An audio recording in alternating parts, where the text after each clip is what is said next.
CET परीक्षा हरियाणा प्रदेश में पहली बार होने जा रही है, यानी कॉमन एलिजिबिलिटी टेस्ट। आखिरकार क्या कुछ हरियाणा कर्मचारी चयन आयोग ने इसको लेकर इंतजाम किए हैं? मेरे साथ मौजूद है हरियाणा कर्मचारी चयन आयोग के चेयरमैन भोपाल सिंह खत्री जी। खत्री जी, पहली बार परीक्षा हो रही है सीईटी, आखिरकार क्या इंतजाम किए गए हैं प्रदेश में? हमारी ये पहला एक्सपेरिमेंट है और चूँकि ये परीक्षा एनटीए ले रहा है तो सारी तैयारियां एनटीए के द्वारा की गई हैं, जो परीक्षा केंद्रों पे की गई हैं। हम उनकी थोड़े उनके हेल्पिंग हैंड हैं और जो हमारी सरकार से हमारे से उन्होंने उम्मीद की है वो सिर्फ लॉ एंड ऑर्डर की है कि सेंटरों पे कोई अव्यवस्था ना पहुंचे। इसलिए पुलिस का काम वहाँ ज़रूरी हो गया है। पुलिस प्रशासन, हमारी सरकार पुलिस प्रशासन का काम और बसों का काम ये देख रही है।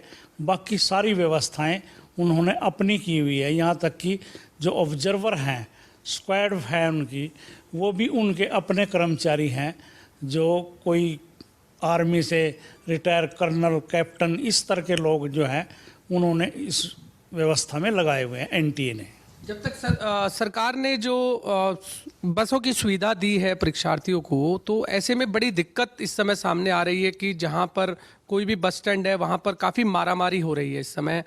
तो आखिरकार इस तरह की परेशानी क्यों हो रही है छात्रों? देखिए, एक तो जब से सरकार ने घोषणा की है कि फ्री ट्रैवलिंग होगी तो हर कैंडिडेट बस के भी भरोसे पे आ गया है। ऐसा नहीं होना चाहिए था। कुछ बच्चों ने जो नज़दीक के हैं अपनी कन्वींस से जाएं या पूल में जाएं, जैसे पहले मैक्सी कैब में आ रहे थे।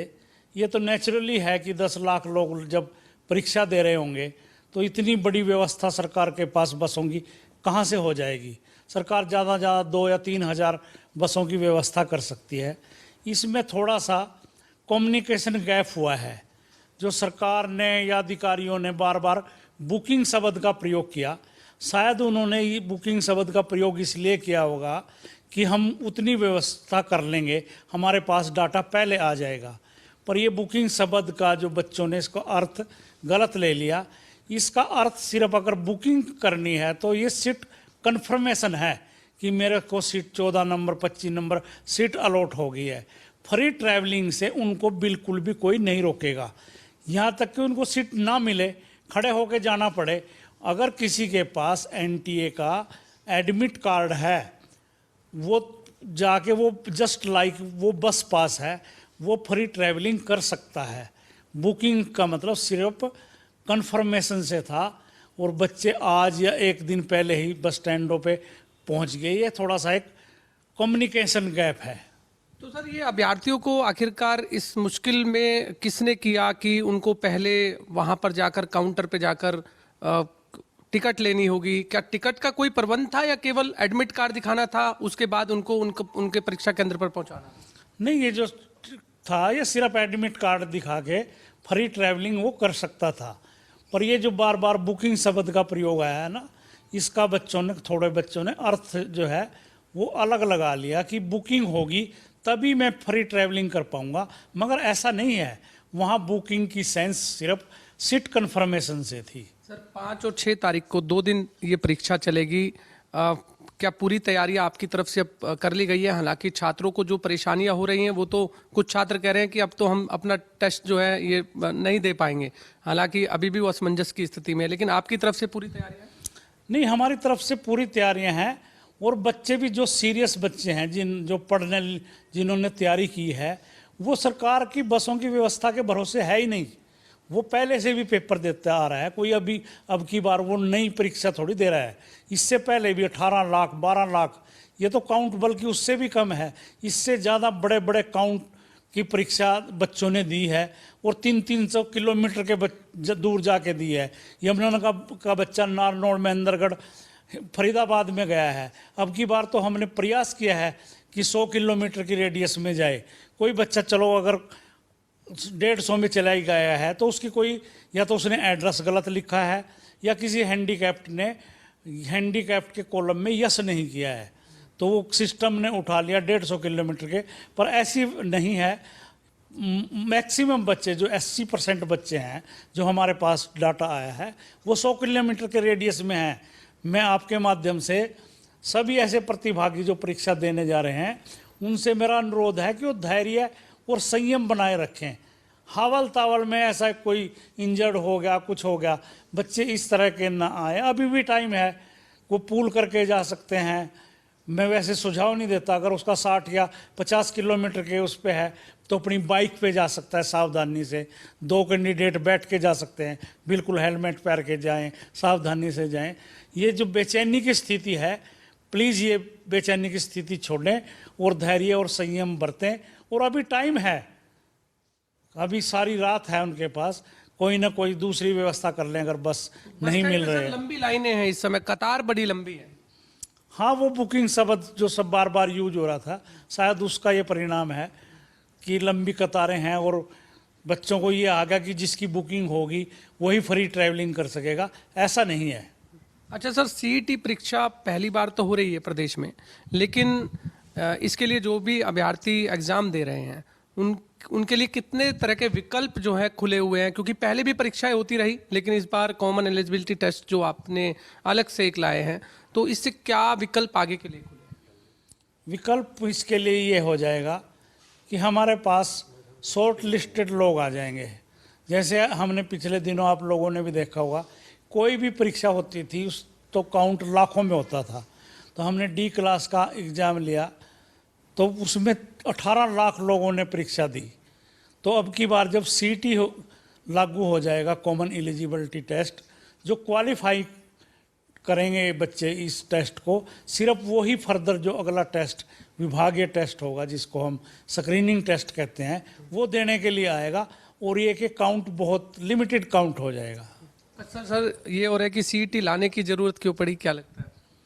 सीईटी लाने की ज़रूरत इसीलिए पड़ी कि इतनी बड़ी संख्या में बच्चे पेपर ना दें और जो इंटेलिजेंट हैं और जो कंपटीशन में आ सकते हैं उसी के 5-10 4 गुना ही बच्चे क्वालिफाई हों। जैसे एचटेट है, जो एचटेट पास है वही टीचर के लिए अप्लाई कर पाएगा। अब ये सिविल दूसरी सर्विसेज हैं, इसमें जो सीटेट पास होगा वो आगे आएगा अगले उसके लिए। तो एक ये सरकार ने शॉर्ट लिस्टेड करने का तरीका अपनाया, इसलिए इसकी ज़रूरत पड़ी है। अच्छा सर, इसमें ये हो रहा है कि ये कितने साल तक के लिए मान्य होगा ये टेस्ट? और साथ में आप 1 लाख बच्चे अगर अच्छा परफॉर्मेंस करते हैं इस टेस्ट में, अगर सरकार जो है इससे कम नौकरियां निकालती है तो जो और बच्चे बच गए, क्या वो मान्य रहेगा अगली बारी के लिए, या फिर उसे दोबारा से सीईटी देना पड़ेगा? सीईटी जो है वो अगर क्वालिफाई हो रहा है तो वो 3 साल के लिए मान्य है। मगर बच्चे के लिए ये सुविधा है, उसके लिए ये एक अपॉर्चुनिटी है कि वो हर साल सीईटी दे के अपना स्कोर बढ़ा सकता है। मान लो मेरे नंबर अब की बार सीईटी में 60 आ रहे हैं, तो मैं अगले साल 2023 में अगर परीक्षा देता हूँ तो मेरे 70 हो जाएं या 65 हो जाएं, तो ज़्यादा जो स्कोर होगा उसके लिए वो मान्य होगा। वैसे अगर वो नहीं देना चाहता तो सीईटी में अगर वो क्वालिफाई हुआ है तो वो 3 साल के लिए मान्य है। सरकार शुरू से ही कह रही है कि हम पारदर्शिता के आधार पर नौकरी दे रहे हैं, जो योग्यता जिन बच्चों में है उन्हीं को नौकरी दे रहे हैं। तो ऐसे में सीईटी जिस तरह से अब जितने भी बच्चे अब ये एग्ज़ाम देंगे, यानी कि मानो कि वही बच्चे जो योग्यता के आधार पर आएंगे उन्हीं को ही नौकरियां दी जाएगी। बिल्कुल, ये योग्यता का भी एक पैमाना है कि जो योग्य व्यक्ति होंगे वही आगे आएंगे। और पारदर्शिता बरतना तो सरकार का या आयोग का काम है। बच्चा तो अपनी योग्यता दिखा सकता है और वो जो योग्य होगा, मैं पूरा आश्वासन देता हूँ कि उनकी मेहनत बेकार नहीं जाएगी। वो जो बच्चा योग्य है वो बिल्कुल हरियाणा में नौकरी पाएगा। सर, आप हरियाणा कर्मचारी चयन आयोग में सदस्य के रूप में भी आपने काम किया, अब चेयरमैन के रूप में अभी आप इस आयोग को देख रहे हैं। कितना बदलाव देखते हैं जब सदस्य के रूप में काम करते थे और अब चेयरमैन के रूप में? देखिए, ऐसा है, बदलाव तो परिवर्तन का एक नियम है। जो भारती सर ने काम किए हैं हम उनको आगे बढ़ा रहे हैं और परिवर्तन समय की मांग भी है। अब नई नई टेक्नोलॉजी आ रही है कि जो सीटर है, इम्पर्सोनेशन है, वो दूसरे की जगह दूसरा परीक्षा दे रहा है, वो इस तरह पकड़ा जा सकता है। एक परिवर्तन, मूलभूत परिवर्तन सरकार ने किया है, नकल विरोधी कानून एक विधानसभा में पास किया है। कुछ और अन्य टेक्नोलॉजी अपना के हर रोज जो है वो सुधारात्मक दृष्टि से हम आगे बढ़ रहे हैं। कोई एकदम मूलभूत परिवर्तन आ गया हो मेरे टाइम में या पिछले समय में, ऐसा तो नहीं है। कुछ चीज़ों को हमने आगे बढ़ाया है और मुझे खुशी की बात है और हरियाणा के लिए भी खुशी की बात है और आपसे बताते हुए मुझे खुशी हो रही है कि अब तक 5 जो स्टेट हैं उनके जो स्टाफ सिलेक्शन कमीशन हैं वो हमारी स्टडी करने के लिए आए हैं। पूरे हिंदुस्तान में, इंडिया में एक मैसेज चला गया है कि हरियाणा के स्टाफ सिलेक्शन कमीशन ने कुछ चीज़ें वो लाइन पे लेके आए हैं, उन्होंने ठीक किया है। परसों ही उत्तराखंड के चेयरमैन आए हुए थे, उससे पहले NRI एक सरकार ने गठित की है, नेशनल रिक्रूटमेंट एजेंसी, उसके चेयरमैन जो सीनियर IAS हैं वो आए हुए थे। इसी तरह से हिमाचल का और कई स्टेटों ने हमारी जो है वो अब तारीफ की है। अच्छा, पेपर लीक की भी काफी तारीफ विपक्ष करता आता है कि पेपर लीक हो जाता है, और क्या अब ये CET परीक्षा हो रही है, कोई पेपर लीक की संभावना है? नहीं, देखिए मेरी तो शुभकामनाएं और वो मुझे उम्मीद है कि पेपर लीक नहीं होगा। जो प्रिकॉशन NTA अपनाता है, पेपर लीक जैसी घटनाएं नहीं होंगी। विपक्ष के पास कहने के लिए, हमारा एक पुलिस कांस्टेबल का पेपर लीक हुआ था 21 में 8 अगस्त को, मैं उसके लिए सहमत हूँ, मैं स्वीकार कर चुका हूँ। इससे अलावा हमारा कोई पेपर लीक नहीं हुआ। छोटी मोटी घटनाएं जो हैं वो कुछ चीटिंग की घटनाएं हुई कि किसी PN ने जाके किसी बच्चे को एक पर्ची पकड़ा दी या व्हाट्सएप पे कोई 2 क्वेश्चन की फ़ोटो खींच के बाहर भेज दी, वो भी हमने अटैम्प्ट नहीं होने दी। चीटिंग की घटनाएं तो होती रहती हैं, ये 100% रुक नहीं सकती। कोई भी पेपर पुलिस कांस्टेबल के सिवा हमारा लीक नहीं हुआ। लीक पेपर वो होता है जो पेपर शुरू होने से पहले ही मार्केट में आ जाए कि ये पेपर आने वाला है, वो लीक कहते हैं इसको।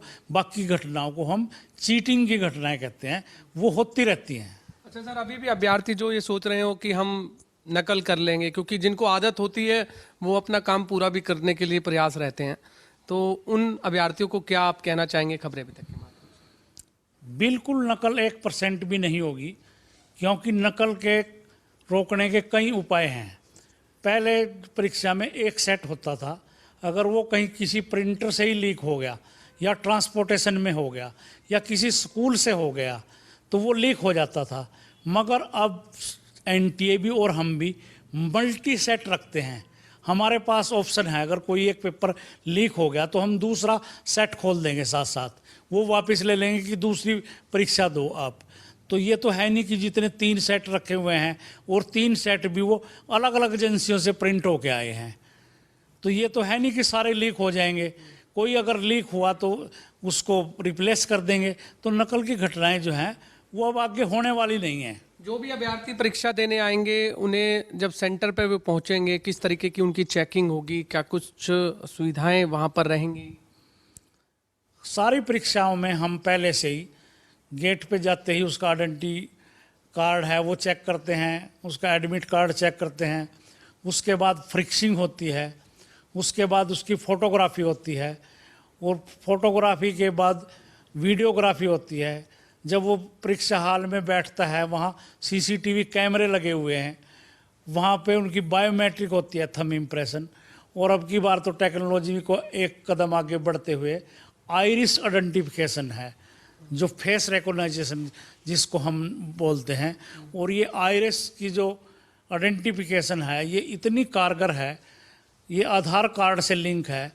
एक बच्चा अगर अभी बोर्न है, उसकी पुतली, और जब वो 90 ईयर का हो जाएगा या मतलब मरने तक उसकी जो पुतली का आकार या जो आइरिस की आइडेंटिफिकेशन है वो सेम रहती है। चेहरे का आकार बदल सकता है, थंब इम्प्रेशन का आकार बदल सकता है, मगर ये जो आइरिस की आइडेंटिफिकेशन की टेक्नोलॉजी NTA भारत सरकार की परमिशन से लेके आई है, आधार कार्ड जो UDI एजेंसी है उसकी परमिशन से लेके आई है, तो इससे इम्पर्सोनेशन और सीटर का मामला तो 100% रुक जाएगा। अच्छा सर, इस तरह की खबरें भी कई बार सामने आती हैं जब अगर परीक्षा मुझे देनी है और मैंने अपनी जगह किसी और को बैठा दिया, कई बार होता है लेकिन वो पकड़ा भी जाता है, तो यहाँ ऐसी संभावनाएं है कि वो अंदर जा कर के कोई अभ्यर्थी ये चाह रहा हो कि मैं किसी दूसरे को बैठा करके एग्ज़ाम दिलवा दूँ? नहीं, वो बताया ना मैंने, आइरिस से उसकी जो आइडेंटिफिकेशन होगी और हम उसी टाइम उस बच्चे का पता लग जाएगा कि ये वो बच्चा एक्चुअल नहीं है जिसने फार्म भरा था। मगर हम यहाँ परीक्षा देने से नहीं रोकेंगे उसको। ये बात हम नोट कर लेंगे, एजेंसी हमारे पास रिपोर्ट भेज देगी कि इतने लोग मिसमैच हैं। हम ये कार्रवाई, पुलिस कार्रवाई उनके खिलाफ कराएं, उनको बाहर निकालें, उनका कैंडिडेचर रद्द करें। ये हमारे सेकंड कदम हैं। वहाँ हम उसको परीक्षा से वंचित नहीं करेंगे, क्योंकि अगर ऐसे 10 लोग भी वहाँ इकट्ठे हो गए तो एक असहज स्थिति पैदा हो जाएगी। तो हमारे पास उसको बाहर करने के और बहुत तरीके हैं पेपर देने के बाद भी। सर, एडमिट कार्ड में कुछ ऐसी भी आपके पास कुछ खबरें आई हैं कि उनके फोटोज मैच नहीं हो रहे हैं, या इस तरह की कोई खबरें आपके पास? हाँ, इस तरह के अब की बार नहीं, ये हर बार होता है। ये जो है, ये सारी चीज़ें बच्चों की कहीं ना कहीं कमी रहती है। बच्चे खुद अपना एप्लीकेशन फॉर्म नहीं भरते, वो कैफ़े वाले को देते हैं और कैफ़े वाले के पास लगभग 50 लोगों के डॉक्यूमेंट इकट्ठे हो जाते हैं और वहाँ कैफ़े वाला ये भूल जाता है कि ये फ़ोटो जितेंद्र का है या ये सुनील का है या किसी का है। वो किसी का फ़ोटो किसी पे चिपका देता है, किसी के साइन किसी और पे चिपका देता है। तो ये कहीं ना कहीं बच्चों की ही कमी है। मेरा सबसे अनुरोध है कि चलो, अब तो जो हो रहा है वो हो रहा है। इस तरह का अगर कोई मिसमैच भी होगा, कई बार मेल की जगह फीमेल, फीमेल की जगह मेल का फ़ोटो लगा हुआ है, ये सारी बच्चे कैंडिडेट की कमी है जो इस तरह से उन्होंने किया है। मगर मिसमैच भी हो रहा है तो हमने एक परफॉर्मा तैयार किया है और वो हमने हर स्टेशन सुपरिटेंडेंट को दिया है। हम उससे कंसेंट लेके उसको परीक्षा देने की इजाज़त देंगे, इस तौर पे कि मिसमैच हो रहा है, किसी भी परीक्षार्थी को परीक्षा से वंचित नहीं करेंगे। सर, कितनी शिफ्टों में ये परीक्षा होगी और अभ्यर्थी को कितने बजे अपने सेंटर पर पहुंचना हो? ये 10 से 11:45 में मॉर्निंग में, 8 बजे उसने रिपोर्टिंग करनी पड़ेगी और 9 बजे नो एंट्री हो जाएगी। 1 घंटा पहले नो एंट्री। उसके बाद कोई भी जो प्रतिभागी है या कर्मचारी, इवन कर्मचारी भी है, वो गेट से अंदर नहीं जा पाएगा, सिर्फ एक जो ऑब्जर्वर की टीम है उसको छोड़ के। और इसी तरह जो इवनिंग शिफ्ट है वो 3 बजे से 4:45 तक है। यहाँ भी उसको 2 घंटे पहले रिपोर्ट करनी पड़ेगी। खबरें अभी तक के माध्यम से सर, जितने भी दर्शक हैं या जितने भी प्रतिभागी हैं जो इस परीक्षा को दे रहे हैं, उनको क्या मैसेज आप देना चाहते हैं? मेरा यही मैसेज है, जैसे मैंने पहले भी कहा है, कि संयम रखें और पूरी तैयारी के साथ परीक्षा देने जाएं। जो योग्य है उसकी नियुक्ति हर हालत में होगी। जो सरकार का, सीएम साहब का 2 सूत्री कार्यक्रम है, पारदर्शिता और योग्यता, इसको बिल्कुल महत्व मिलेगा। मेरी ऐसे सभी बच्चों से जो कल या परसों में परीक्षा देने जा रहे हैं, आपके माध्यम से मैं उनके अच्छे भविष्य की कामनाएं करता हूं और उनको अपनी तरफ से बहुत बहुत शुभकामनाएं देता हूं। Best of luck. बहुत बहुत धन्यवाद सर, आपने खबरें अभी तक से बातचीत की। आपने सुना हरियाणा कर्मचारी चयन आयोग के चेयरमैन भोपाल सिंह गदरी को, जिनका साफ तौर से कहना है कि परीक्षा को लेकर पूरी तैयारियां हैं। जो भी प्रतिभागी परीक्षा दे रहे हैं वो शांतिपूर्ण परीक्षा दें और योग्यता और के आधार पर जो है अब उनको नौकरियां दी जाएंगी। कैमरामैन जयदेव के साथ गुलशन ग्रोवर, पंचकुला।